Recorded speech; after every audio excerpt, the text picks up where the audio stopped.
A grabar.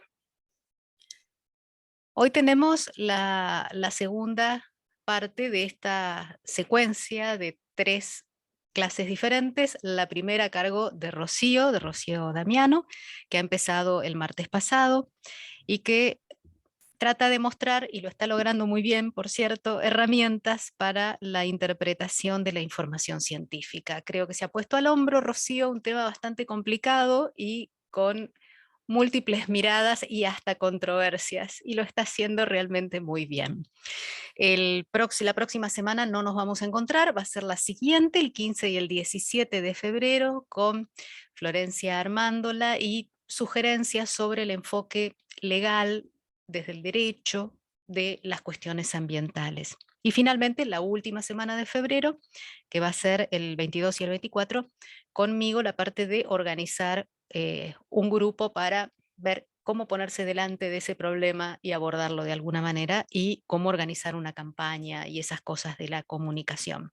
Les recuerdo que Rocío es bioquímica por la Universidad Nacional de Mar del Plata, donde además da clase, es máster en investigación biomédica por la Facultad de Medicina de la Universidad de Valladolid, en España.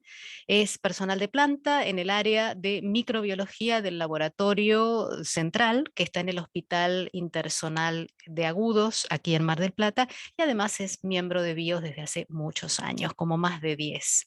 Y hoy, en la segunda parte, este segundo encuentro de las herramientas para la interpretación de la información científica. Rocío, entonces, todo tuyo. Bueno, muchas gracias nuevamente por la presentación y bienvenidos a quienes estuvieron el martes y quienes están llegando recién hoy. No se preocupen porque vamos a hacer un breve repaso con un punteadito de lo que estuvimos charlando, así no parece que hablamos en el aire. Siempre me cuesta que empiece a mover la diapositiva en la primera, como que tengo que salir de la pantalla completa y volverla a poner. Ahí está. Bueno, hablamos un poquito de por qué medios solemos recibir la información científica. Hablamos de que actualmente suele ser mediante las redes sociales y que si navegamos un poquito, llegamos mediante notas periodísticas, muchas veces mediante informes de sociedades de especialistas, como vimos en el ejemplo del martes pasado de la Sociedad Argentina de Pediatría. Y haciendo un poquito de búsqueda bibliográfica más, solemos llegar a las fuentes originales, que son estos papers, que se ven más aterradores, con más números, con más palabras difíciles.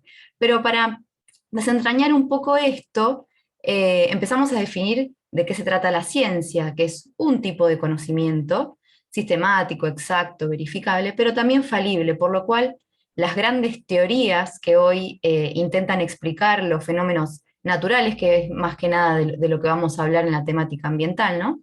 Estas grandes teorías alguna vez fueron hipótesis, alguna vez fueron contrastadas, lograron explicar ciertos fenómenos que se han propuesto y por eso han prosperado gracias a su poder explicativo.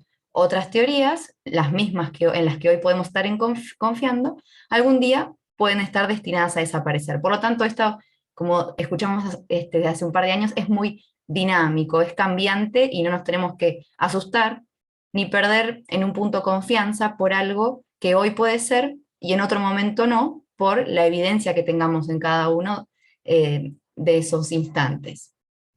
Ahora hablamos un poquito también de que es un tipo de conocimiento, lo cual no invalida los sentimientos, todo aquel conocimiento no racional que tenemos de nuestra realidad, o toda aproximación, como puede ser la fe, las religiones, las artes, son simplemente otra forma de aproximación, y hoy vamos a tratar y a continuar tratando acerca del conocimiento científico. En búsqueda de objetividad, el lenguaje es un gran aliado de la ciencia, por eso hablamos de este lenguaje difícil que tiene, porque intenta clasificar, dar nombre, jerarquizar lo que va describiendo la ciencia. Y hablamos un poquito también de por qué la ciencia ha sido exitosa, por qué para nuestras campañas nos apoyamos tanto en la credibilidad científica, por qué tanto el marketing se apoya en la credibilidad científica, y mucho de esto tiene que ver con la capacidad predictiva que la ciencia tiene. No es en vano, sino que las distintas hipótesis que han ido siendo contrastadas, los distintos fenómenos que podemos prever antes de que sucedan. Bueno, pusimos algún tipo de ejemplo astronómico incluso, o de las características de los materiales según su estructura molecular, o cuánta energía voy a gastar en una casa según cierta cantidad de cálculos que yo podría hacer, es que le damos la importancia, le damos la autoridad que tiene la voz científica, y lo que estamos intentando hacer en este taller es usar esto a favor, tanto cuando nosotros intentamos presentar un argumento como cuando nos lo intentan presentar a nosotros y tenemos que empezar a separar un poquito la paja del trigo y comprender por nosotros mismos si el argumento que nos están presentando es realmente tan así como nos lo quieren vender. Bueno, vimos que hay publicaciones específicas para comunicar la ciencia, que no siempre son de tan fácil acceso, pero vimos algunas herramientas para sortear el difícil acceso e igual obtener las fuentes de lo que estamos leyendo. Vimos estructuras de un paper, que son estas publicaciones científicas a las que podemos acceder, que dijimos que más de uno, si tuvo oportunidad de leer o escribir una tesis o un ensayo, o se lo solicitaron en algún momento, es una estructura con la que puede estar familiarizado y no caer en el elemento de la confusión, pero esto lo fuimos desglosando despacito. Y hoy vamos a hacer hincapié en esta cuestión de los resultados y las discusiones que generamos en torno a los datos que hemos recolectado o que han recolectado lo que estamos leyendo en una investigación. Hablamos de distintos diseños metodológicos en una investigación, que pueden ser tanto observacionales como experimentales. Y este concepto es muy importante porque vamos a repasar la causalidad en ciencia. ¿Cuándo podemos decir que algo es consecuencia de otra cosa que sucedió anteriormente? Y vimos que los estudios observacionales no intervienen directamente sobre los individuos o los objetos que estudiamos, sino que sencillamente organizan la muestra que podemos llegar a tener, la describen y tratan de establecer asociaciones entre distintas variables, entre distintas mediciones que estamos haciendo respecto de una población, un conjunto de objetos, etc.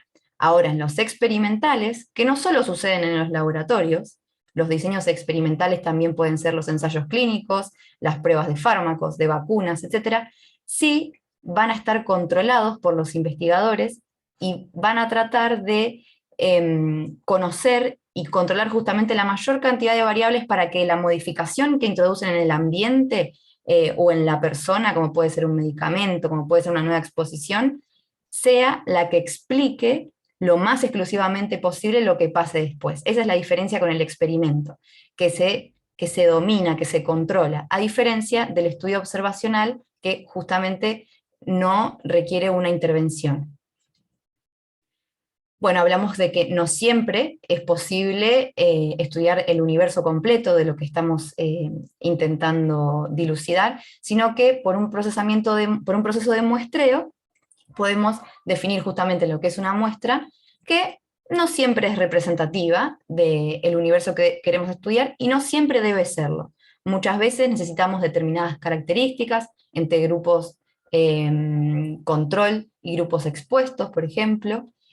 No van a representar necesariamente a la población general, o bien adrede necesitamos concentrarnos en un grupo específico de nuestro universo, y por lo tanto tampoco va a ser comparable a la población general. Entonces, esto de representativo, ¿no?, o que la única muestra que vale es la aleatoria, no siempre es verdad. Depende de nuestro diseño, depende del objetivo de la investigación. Vimos incluso un ejemplo el martes de un muestreo que era totalmente por conveniencia, porque se trataba de niños cuyos padres habían accedido a que se los estudie, ¿sí? Hay cuestiones que tampoco son éticas hacerlas de otra manera, por lo tanto no se deben hacer.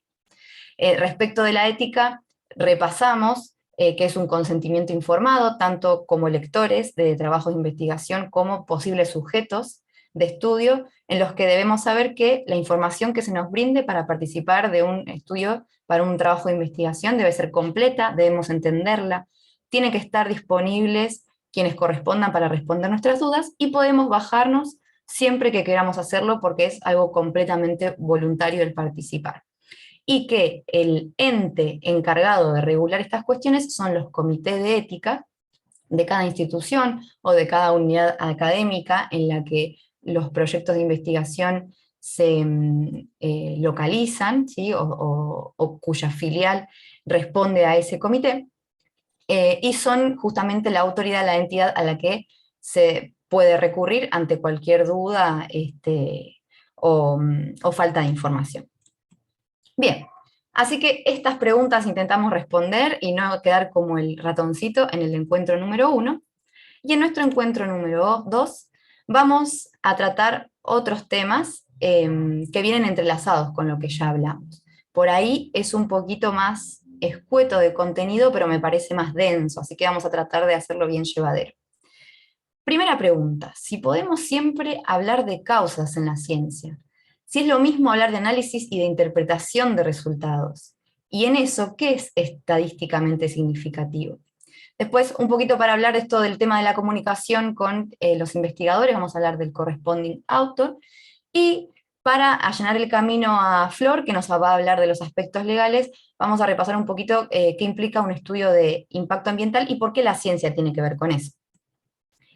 Bien, ¿por qué no podemos hablar siempre en realidad de causa en la ciencia? De que la ciencia me va a explicar por qué sucede tal o cual otra minuciosamente. Porque justamente hablando de diseños de investigación, no todos ellos permiten establecer relación causal.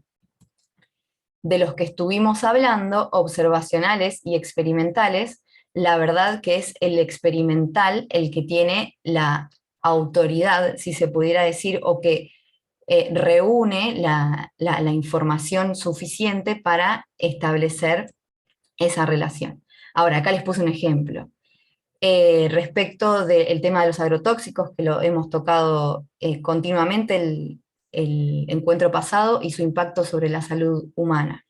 En un estudio observacional, tranquilamente podemos estudiar una población o una muestra de una población expuesta o no expuesta a diferentes fumigaciones o cantidad de agrotóxicos adquiridos por distintas vías, y tratar de establecer una asociación, tratar de establecer que ciertas alteraciones en la salud suceden al mismo tiempo y en relación a la cantidad de fumigaciones o de exposición a tóxicos.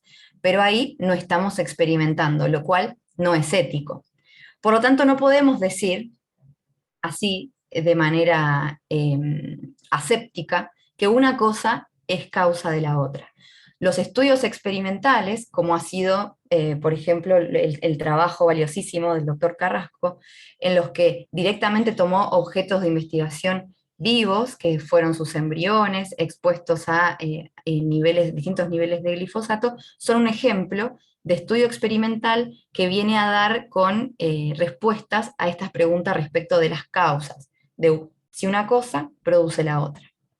Ahora, ¿esto invalida al estudio observacional?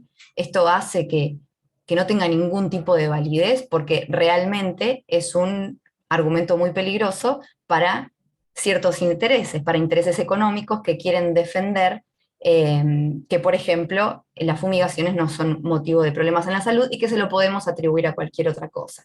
Y la realidad es que no. Si bien la causalidad no está necesariamente establecida por estos estudios observacionales, sí tienen herramientas muy fuertes y sumamente válidas, como pueden ser estos conceptos de riesgo relativo, odds ratio, que es otro concepto de como de probabilidad de suceso, de un efecto después de una situación X, conceptos de colocalización, que esto tiene que ver muchas veces con, tal vez no esté necesariamente reflejado por un número, pero sino que cuando observamos un fenómeno geográficamente cosituado, o a veces no es geográficamente, a veces son efectos muy pequeños en el campo de un microscopio, ¿no? También estamos hablando de que algo sucede a la par que algún otro factor, o incluso concordancias, ¿sí? De ver que algo reproduce el suceso de un factor anterior. No quiero confundirlo con estas palabras, ahora lo vamos a describir sobre todo lo que es riesgo relativo y odds ratio, porque ustedes ya vieron conmigo los diseños de caso control y el diseño de cohortes, y están estrechamente ligados con estos dos conceptos. Entonces, el estudio observacional no queda invalidado por más de que no establezca necesariamente causas desde el punto de vista científico, pero tenemos que ser cuidadosos, incluso a nuestro favor, cuando estamos tratando de argumentar que, bueno, estamos hablando de riesgos aumentados, asociaciones y una gran cantidad de evidencias de asociaciones, por supuesto que nos va a terminar dando indicios y pistas muy fuertes de las causas. Pero bueno, esto para uno no quedar preso de su propio discurso, debe conocerlo cuando cita un trabajo. Y por supuesto que hay experimentos que nunca van a ser hechos y nunca deben serlo porque no son éticamente posibles, ¿sí? Bien, entonces, ¿qué es el odds ratio? Simplemente es el cálculo que nos permiten hacer los estudios de casos y controles, ¿sí? Esta tablita que estoy poniendo acá con A, B, C, D, simplemente va a ser rellenada con la cantidad de individuos que corresponden a cada categoría. ¿Se acuerdan que en los estudios de caso control íbamos a estudiar retrospectivamente, o sea, hacia el pasado, quiénes están expuestos y quiénes no están expuestos a tal o cual condición, a la existencia o no de una fábrica a determinada distancia, a beber o no agua de determinada calidad? Y que vamos a ver en el momento actual cuáles de ellos sufrieron un evento, un suceso, una enfermedad, un efecto adverso, y los vamos a llamar casos. Y los controles son los que no lo sufrieron. Por lo tanto, vamos a tener estos 4 grupos, A, B, C y D. Personas expuestas y que son casos, que sufrieron el evento, no expuestos a esta contaminación o lo que puede llegar a ser, pero también haber sufrido el efecto adverso, y por el otro lado, quienes no sufrieron este efecto adverso, qué tanto de esos son expuestos o no expuestos. Espero que mirando la tablita y escuchando el trabalenguas de a poquito me vayan siguiendo. La idea del odds ratio es, haciendo esta relación respecto de cuántos casos con el efecto adverso, con la picazón en la piel, con la irritación en los ojos, son expuestos, son gente que estuvo en el pasado expuesta a la contaminación, y cuántos controles son también expuestos. Y haciendo esta relación, si se perdieron en lo anterior, escúchenme en esto, es si existe una relación entre estar expuesto y ser un caso. Acá tenemos algunos numeritos. Si esta división me da 1, no hay asociación. O sea, la exposición no tiene que ver con ser un caso o ser un control, con sufrir el efecto adverso, sufrir la enfermedad, etc. Si el odds ratio es menor a 1, es al contrario, existe un efecto protector en estar expuesto. Esto puede ser, es algo, no, por supuesto no hablando de contaminantes, hoy en día hay muchos estudios respecto de ciertas dietas, de adquirir ciertos nutrientes, vivir en ciertos lugares, o pertenecer a determinado grupo étnico. Entonces, ese factor de exposición bien puede ser un efecto protector que nos prevenga de sufrir el efecto adverso. Ahora bien, si este odds ratio da mayor a 1, existe entonces una asociación positiva. Quiere decir que la exposición va a aumentar mi probabilidad de ser un caso. Quiere decir que el grupo A es significativamente mayor que el grupo B. Perdón, que el grupo D. Significa que estar expuesto está más ligado a ser un caso que no expuesto, ¿sí? Vamos con cohortes, a ver si nos aclara. Es similar, vieron que era un diseño que lo veíamos en general prospectivamente hacia el futuro, es decir, que hoy en día tomamos una muestra de personas en las que dividimos entre expuestos y no expuestos al factor que queremos estudiar, a la contaminación, a esa comida, a ese agua, a lo que sea. Y los vamos a seguir a futuro, vamos a hacer un estudio prospectivo, longitudinal.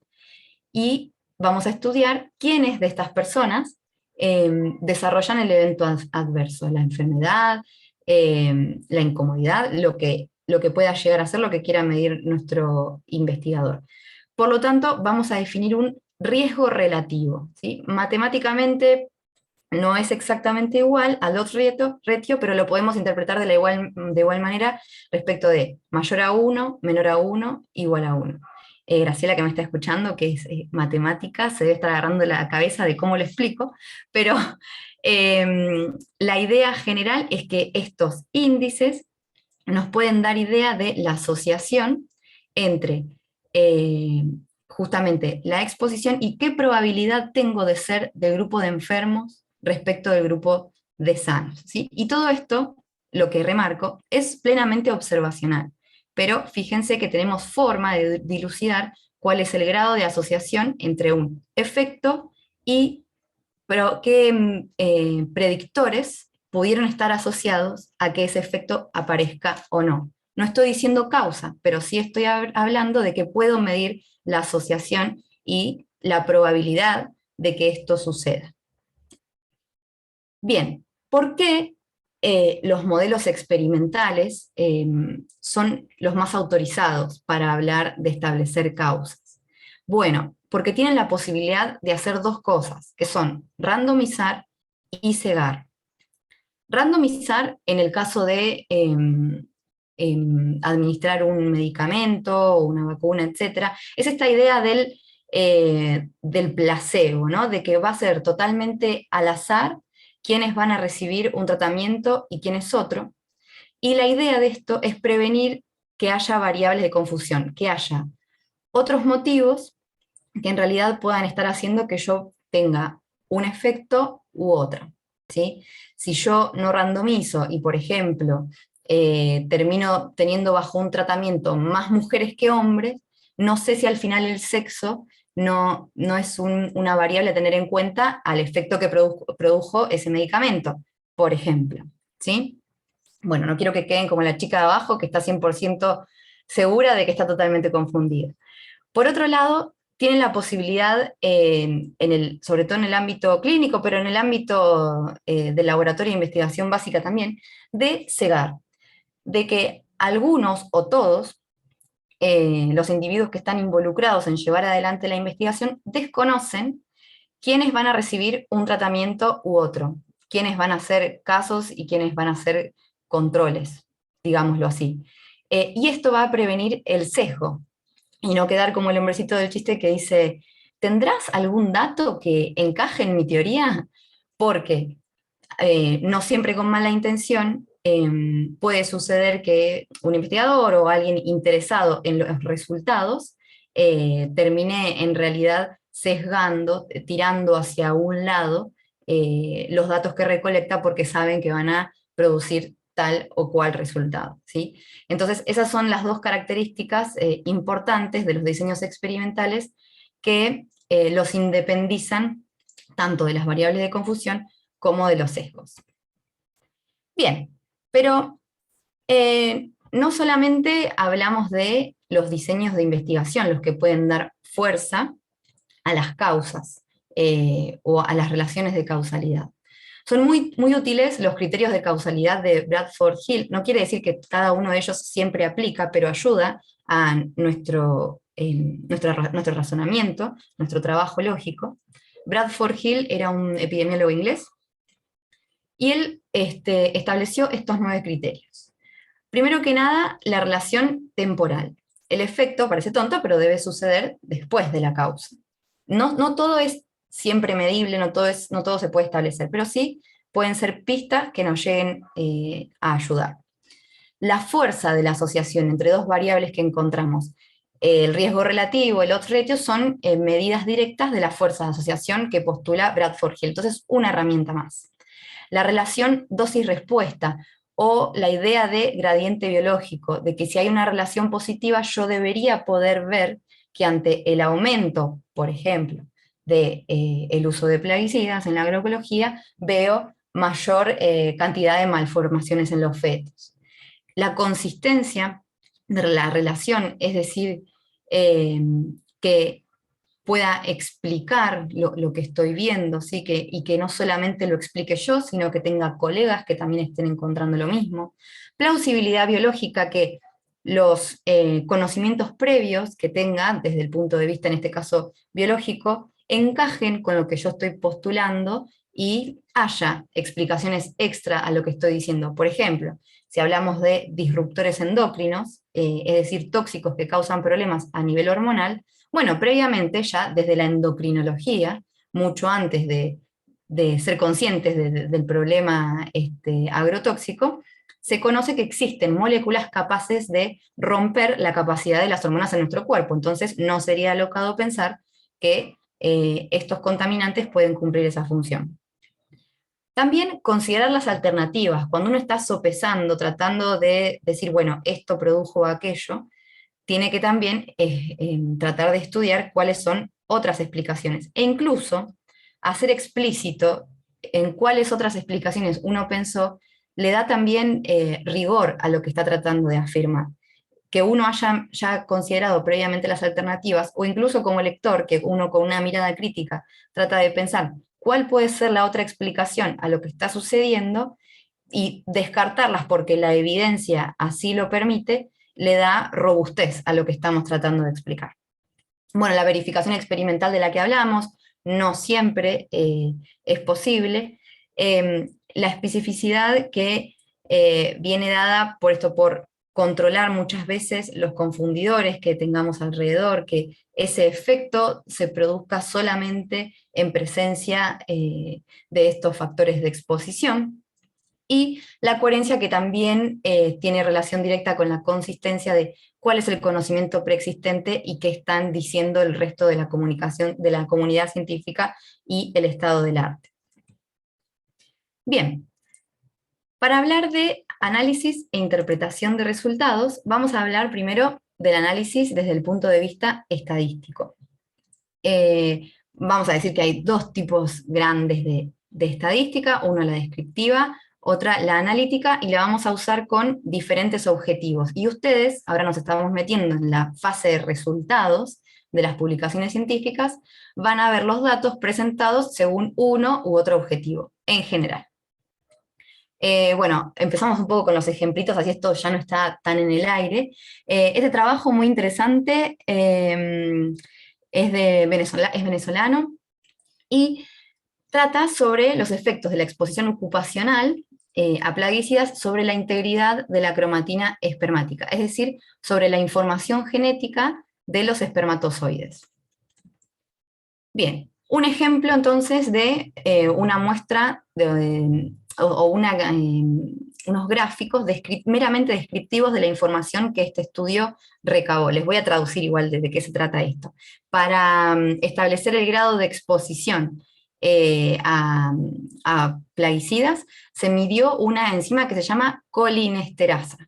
Y bueno, en la figura A miden la colinesterasa en el plasma, en el medio líquido de la sangre de estos trabajadores, y en la figura B, que es la que tienen a la derecha, miden la colinesterasa en los eritrocitos, adentro de los glóbulos rojos, los que llevan el oxígeno, la hemoglobina, etc., los que no son los glóbulos blancos. Entonces, quisieron mostrar simplemente qué encontraron de niveles de colinesterasa dentro y fuera de los glóbulos rojos. Aclararles que la colinesterasa se reduce ante la exposición de plaguicidas organofosforados. Entonces, vemos que por un lado la colinesterasa plasmática se encontró un 83% alterado, y por el otro lado la intraeritrocitaria, dentro de los glóbulos rojos, se encontró de menor medida alterada entre estos trabajadores, ¿sí? Entonces, bueno, una muestra simplemente descriptiva de qué se halló. Más tablas descriptivas, y estas las vamos a ver despacito. Si me siguen mirando los colores, vamos a ir viendo de qué trata cada una, y vamos a tratar de ver qué usan de la estadística descriptiva. Bien, tenemos a la izquierda esta tabla 2, niveles de colinesterasas eritrocitaria y plasmática en los trabajadores agrícolas de este municipio de Venezuela del año 2009. Entonces, si miramos la tabla, vieron, bueno, estas tablas siempre tienen un título, vienen numeradas, a diferencia de las figuras, y si hacemos una lectura horizontal, vemos que organiza entre colinesterasa dentro de los glóbulos rojos, colinesterasa plasmática, y cuánto hay de normal y cuánto hay de alterado entre los dos tipos de esta enzima. Si miramos dentro del recuadro amarillo, vemos que hay un N, que es un número absoluto, o sea, contado uno a uno cuántas personas tuvieron la colinesterasa normal o alterada. Fíjense que dentro de los glóbulos rojos, 48 personas la tuvieron normal, 16 personas la tuvieron alterada, y dentro de la plasmática, la enzima plasmática, 11 personas la tuvieron normal y 53 alterada. Y al lado, lo mismo expresado en porcentaje, porque siempre a todos pensar respecto a 100 nos es más fácil, nos es ilustrativo. Lo que podemos ver de simplemente estos datos descriptivos es que la enzima plasmática, la que está fuera de los glóbulos rojos, fue la que se vio alterada en mayor cantidad de trabajadores agrícolas. Hasta acá son frecuencias y porcentajes. Eso es parte de la estadística descriptiva y muchos estamos familiarizados con eso porque permanentemente lo vemos en los medios, en los diarios, en las redes, etc. El promedio, también estamos familiarizados con el promedio, ¿sí? Hacemos una suma del valor total y una división por la cantidad de veces, ¿sí?, que lo contamos. Entre paréntesis, acá hay una unidad, ¿sí? Muchas variables deben medirse en una unidad específica, ¿sí? Esto, unidades por mililitro. Cuando reciben estudios de laboratorio, también van a ver que hay sobre cierta unidad de volumen, una cierta cantidad de lo que se encontró, en este caso, de esta enzima. Unos números de esas unidades, y por último, un intervalo de confianza que nos habla de qué tan probable es encontrar este promedio con una confianza del 95% en este rango. El intervalo de confianza, ¿qué me permite? Conocer la amplitud de los datos. ¿Qué tan dispersos están estos datos? Porque si bien el promedio, por ejemplo, de la colinesterasa en glóbulos rojos normal fue de 3,95, ¿sí? Miran en el cuadrito anterior, el primer renglón. Si bien sabemos eso, bueno, no sabemos qué tan dispersos están estos datos, si hubo uno que era de 0,5 y otro de 100. Bueno, el intervalo de confianza nos habla de eso, de con un 95% de confianza, dónde estaría ubicado este promedio en relación al resto de los datos, ¿sí? Son también informativos, porque el promedio puede ser una información un poco escasa, ¿sí? Bien, vamos a la siguiente. Espero que no estén dormidos, no le vean ninguno la carita. Estas personas quisieron seguir describiendo los datos y fíjense, establecieron rangos de edad. ¿Hay una sola manera de hacer rangos de edad cuando yo estudio una población de personas? No, la verdad que no, eso va a depender al objetivo de la investigación. Estos investigadores lo plantearon en rangos de a 10 años a partir de los 19, porque si no tengo más gente menor a 19 años, no tiene sentido que yo establezca un rango menor. Y a partir de los 40 años agruparon una serie de trabajadores.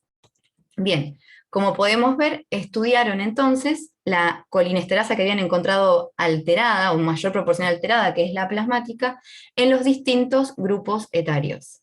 Entonces, si miramos la fila de abajo, horizontalmente, los cuadraditos de los tres colores que representan los distintos rangos de edad, vemos que las personas de 19 a 29 años tenían un 84% alterada su colinesterasa plasmática, los que le siguen en década un 76%, y los mayores de 40 años un 83%.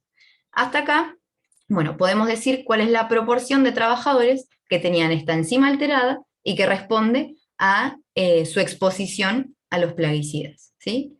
Todo esto para contarles cómo puede ser la muestra de datos de tipo descriptivos en un estudio.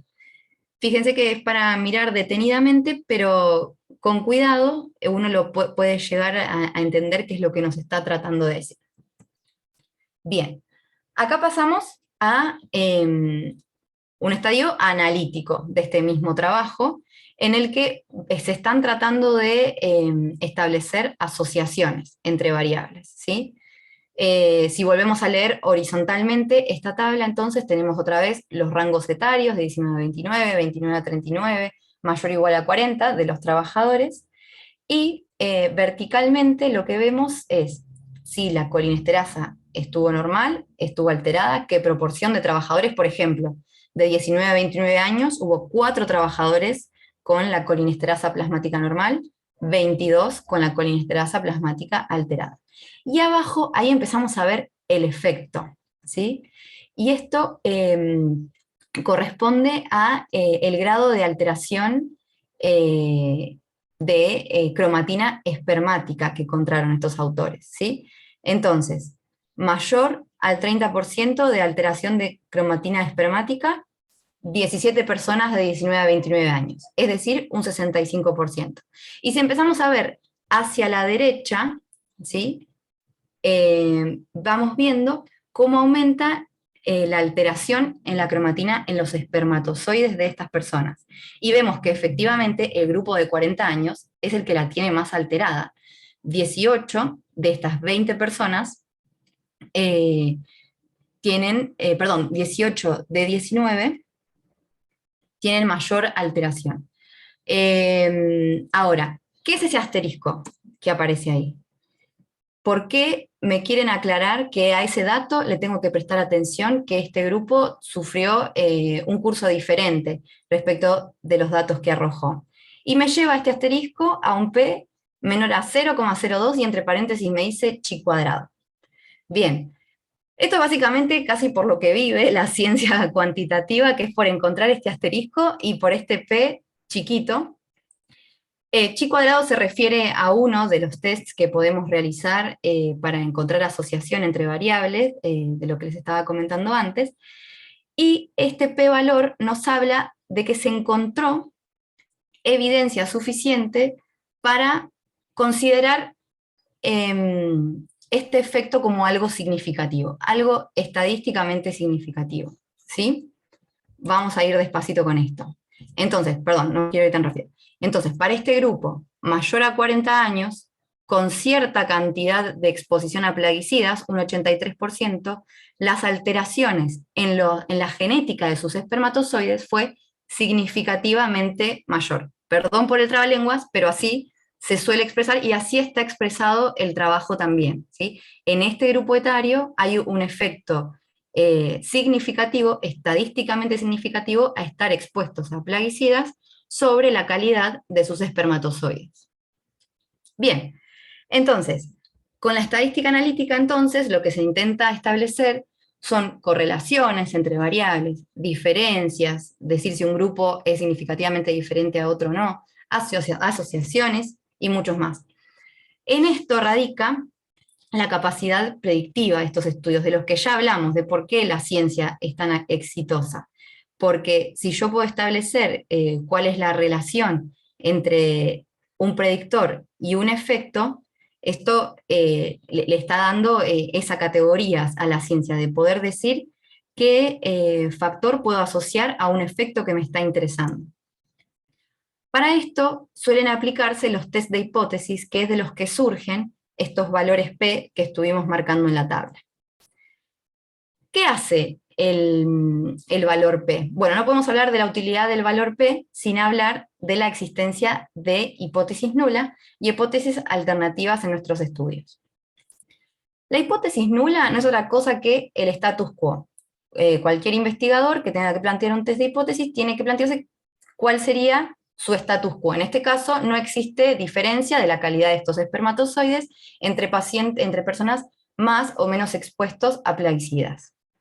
Entonces, en general sería que no existe asociación entre un predictor y un resultado, o bien que no hay diferencia entre dos grupos, por ejemplo, cuando hablamos de un promedio de edades, de alturas, de pesos, etc.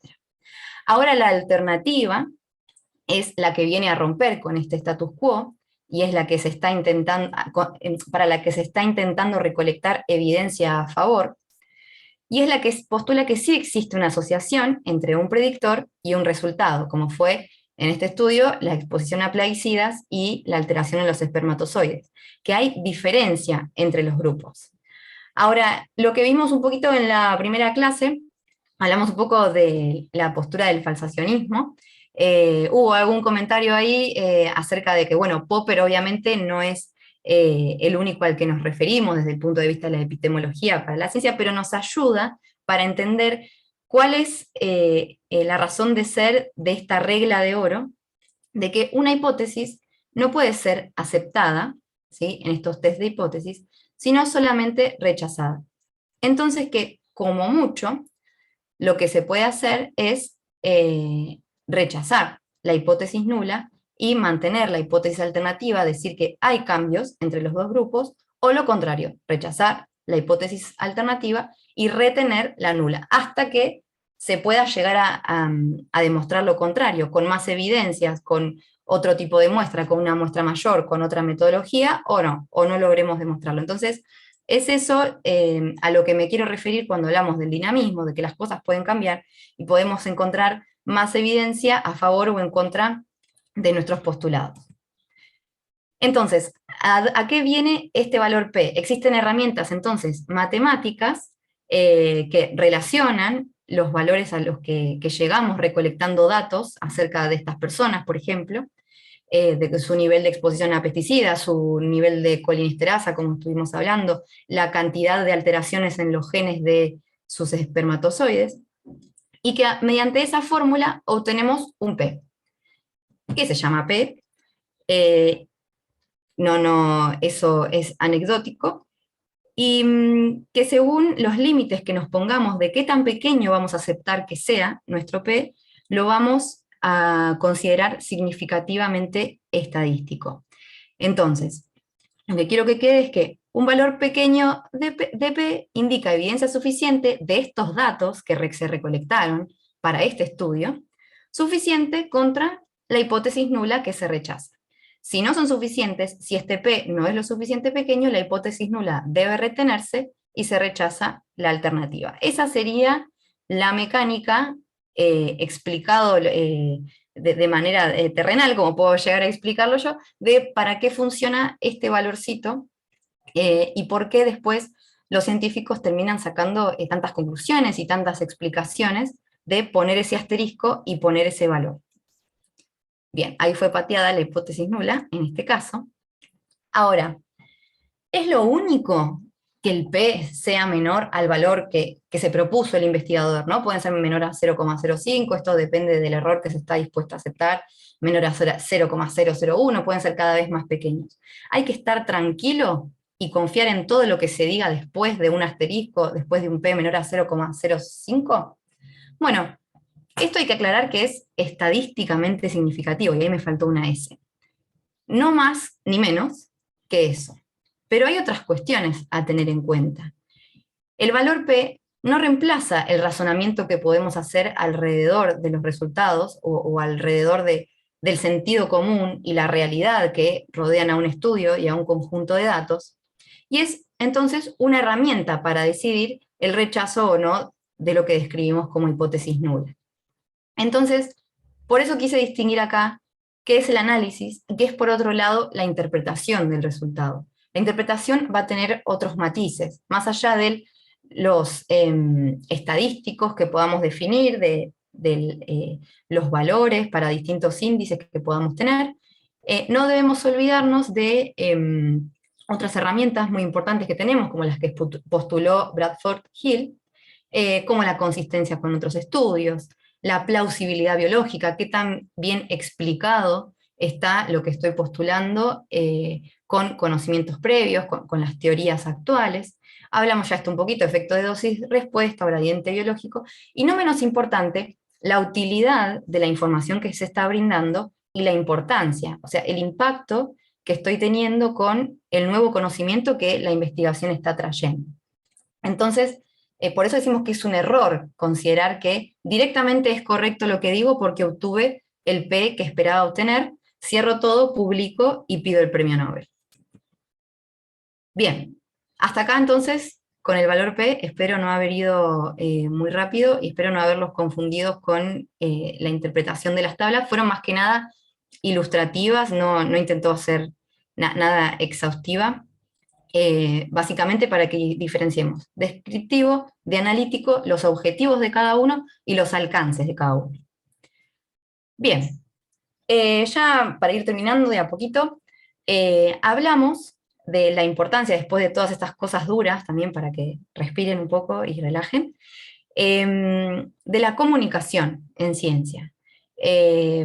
Citamos a Bunge, de que él hizo hincapié en que la ciencia no es ciencia si no es comunicable, y a mí me encanta ese concepto, porque que exista un nuevo conocimiento que no se socializó, que no se puso a disposición del resto de las personas para que podamos hacer uso o cuestionarlo, no es suficiente.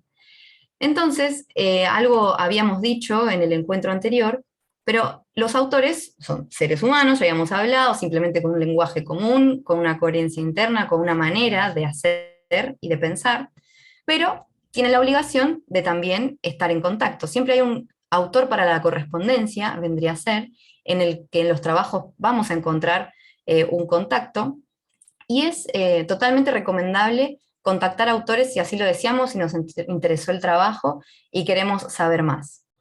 Para contarles un poco del mundillo, esto de la investigación, esto a veces no es siempre así, pero en general, los corresponding author son las personas que están a cargo justamente de todo lo que tiene que ver con el ida y vuelta de los papers. Vieron que no son automáticamente publicados, sino que hay un grupo de revisión de pares que intercambian mensajes y correcciones y revisiones antes de ser publicado. Entonces, esta persona está a cargo de esa comunicación y también de la comunicación con los lectores. En el caso de ser primer autor, los primeros autores, vieron que aparecen todos en un listadito, este orden no es casual, eso lo tenemos que saber también, suelen ser los que estuvieron más implicados en la escritura del manuscrito, en llevar adelante la investigación propiamente dicha. Últimos pueden llegar a estar, no siempre, pero puede haber un investigador senior que sea referente, que haya hecho una contribución intelectual muy grande al grupo, aunque no se haya estado involucrado en la totalidad de la escritura. Esto, más que nada, para comentarles que ese orden suele tener una lógica interna con la que podemos estar de acuerdo o no. Hay grupos que han decidido publicar de manera corporativa, como con un nombre, sin hacer diferencia en los aportes de cada uno de ellos, y se manejan de una manera más horizontal. Pero la realidad es que esto aparece y quería comentárselos. Bueno, sin llegar por ahí hay gente que se siente más cómoda hablando cara a cara o no hablando inglés, por supuesto, hablamos del Google Translate o de cualquier traductor que uno tenga, que son herramientas sumamente válidas hoy en día para acercarse a cualquier artículo, aunque no esté en el idioma nativo nuestro. Si no queremos hacer uso de tanta cosa, no tenemos que olvidar de consultar ante dudas o necesidad de interpretación de material científico que haya llegado a nuestras manos, con la universidad local, que pueden presentar, además de cátedras, la universidad, además de clases, cuenta con grupos de extensión cuyo rol es necesariamente vincularse con la comunidad, y las asociaciones de estudiantes, de graduados, docentes también suelen ser espacios más abiertos, tal vez, a los que acercarse y plantear estas temáticas, o en los que recibir orientación si hay dudas en temas de esta índole. Bien, y ahora sí, esto es lo último, que como habíamos dicho, era para allanarle un poco el camino a Florencia. No es mi experticia el estudio de impacto ambiental, pero el objetivo de poner acá de qué se trata un estudio de impacto ambiental o una evaluación de impacto ambiental es entender someramente cómo es el proceso y por qué tiene que ver con ciencia, por qué los mismos razonamientos o la misma lógica de trabajo que estuvimos comentando hasta ahora tiene totalmente que ver, y por más que se tomen decisiones políticas, de gestión, operativas, no pueden escapar a los procesos lógicos que acá estuvimos planteando. Entonces, bueno, a nivel oficial, la definición de la evaluación de impacto ambiental es un procedimiento obligatorio que permite identificar, predecir, evaluar y mitigar los potenciales impactos que un proyecto de obra o actividad puede causar al ambiente en el corto, mediano y largo plazo.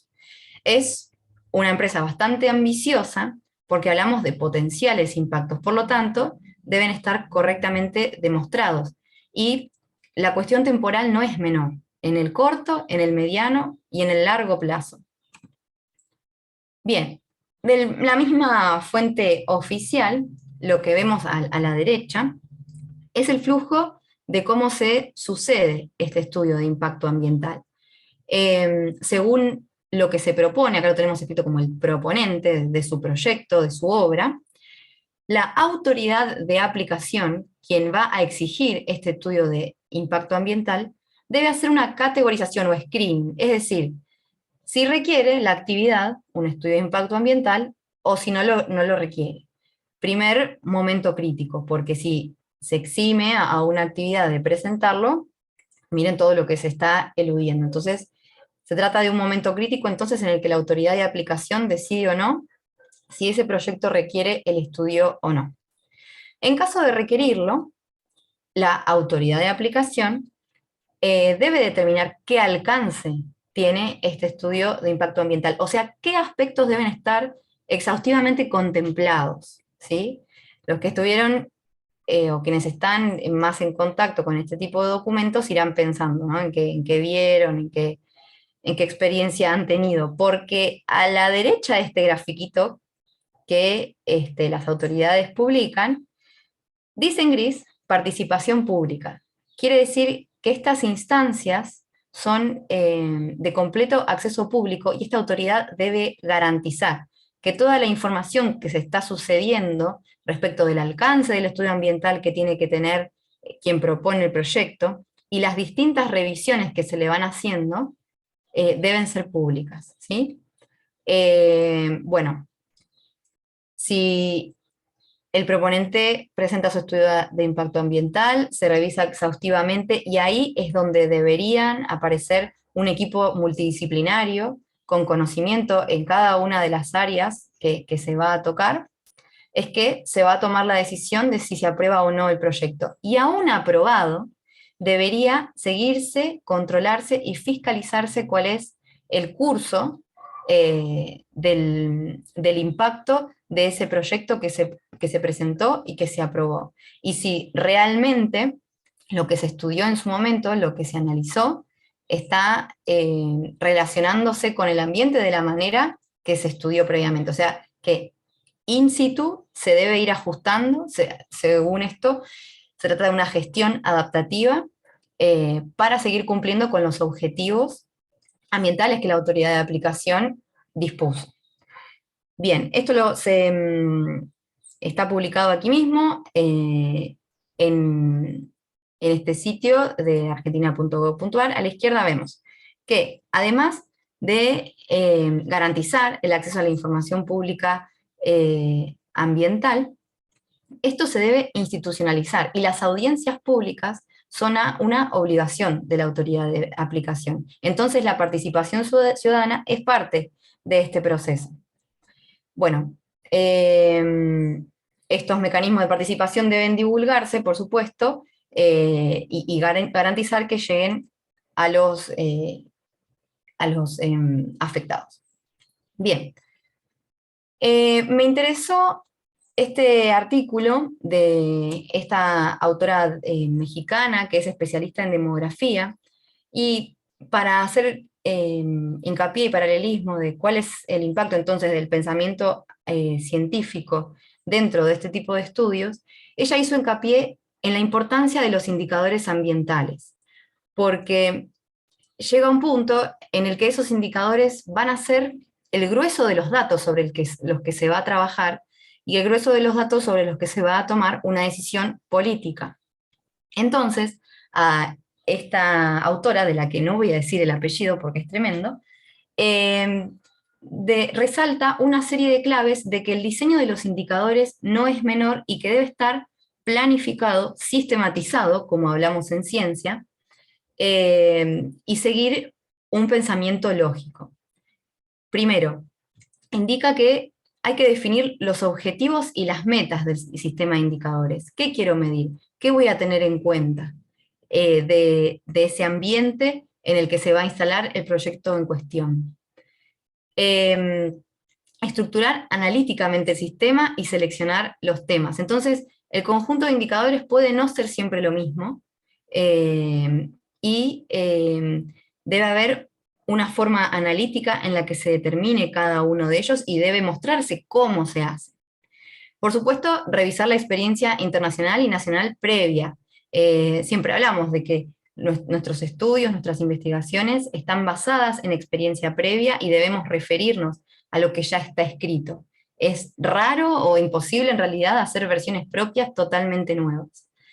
bueno, desarrollar la propuesta de indicadores y que a su vez esta propuesta de indicadores se revisa, se analiza y se evalúa públicamente. Se afina y recién ahí se prueba. Y esto es recién el listado de indicadores que el estudio de impacto ambiental va a mostrar. En la siguiente diapositiva tengo un ejemplo de indicadores para hacerlo un poco más palpable.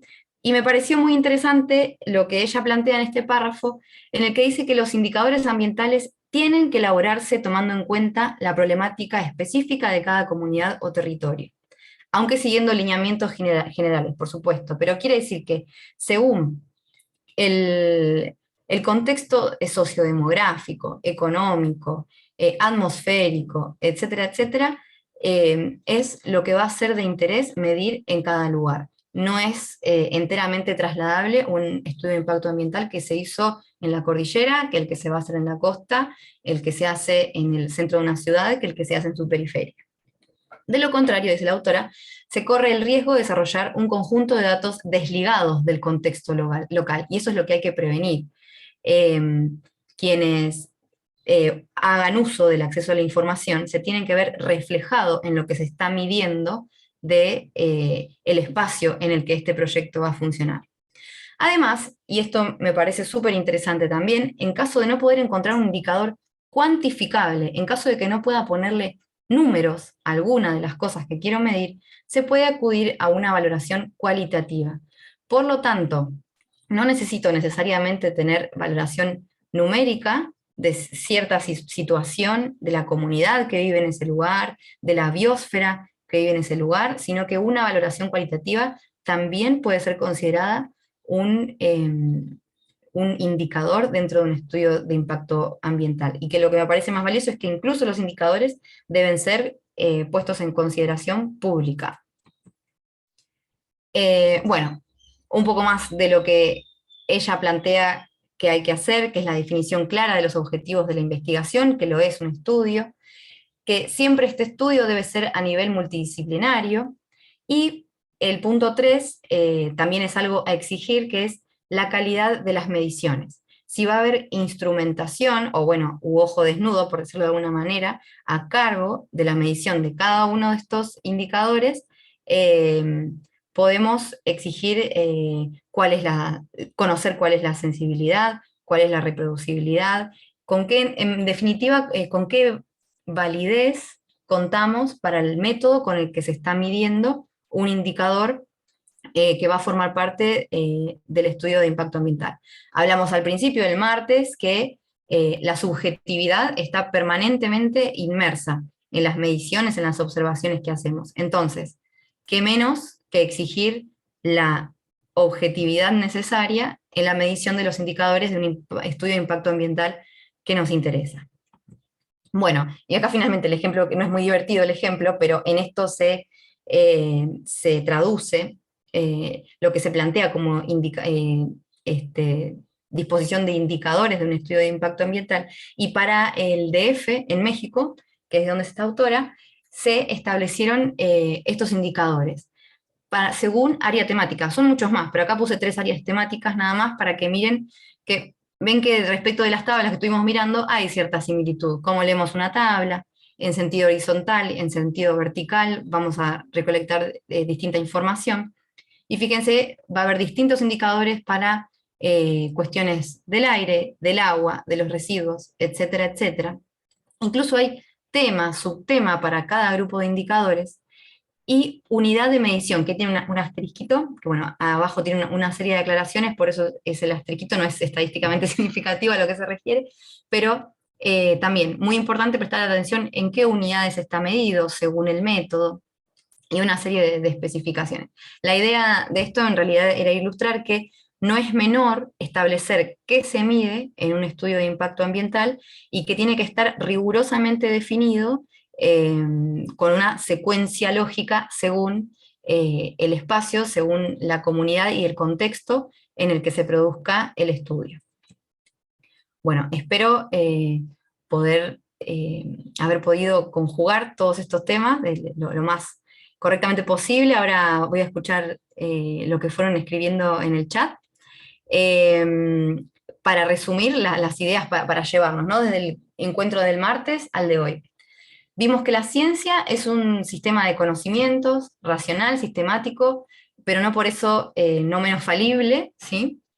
Existen distintos diseños metodológicos, observacionales o experimentales que se van a aplicar a una muestra, y de ellos va a depender qué grado de causalidad o en realidad asociación podemos establecer entre variables. Y esto lo podemos conocer, lo debemos conocer para usar correctamente el lenguaje cuando estamos defendiendo una fuente bibliográfica, por ejemplo.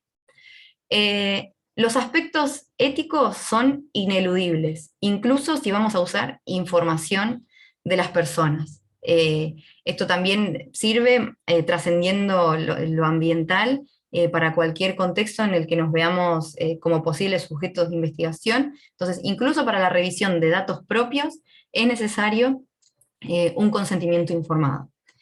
El análisis estadístico de resultados vimos que no es lo mismo que su interpretación a la luz de otros tantos criterios que tenemos que tener en cuenta, como es el sentido común también. No debemos perder de vista el sentido comunicable de la ciencia y estemos en contacto, si no es con un corresponding author, con alguien de nuestra comunidad que esté ligado por ahí al ámbito académico y que nos pueda despejar dudas que tengamos al respecto de algo complicado que leímos y queremos entender mejor. Y finalmente, los estudios de impacto ambiental son necesariamente participativos, así están definidos, y las observaciones que los fundamentan deben obedecer a una fuerte base científica, porque en función de ellos se van a hacer importantísimas decisiones políticas que van a definir el curso de la comunidad afectada por muchos años en adelante. Bueno, un poco más de referencias, les vamos a ver la versión escrita de toda esta información. Les agradezco mucho estar, participar y bueno, escucho sus preguntas.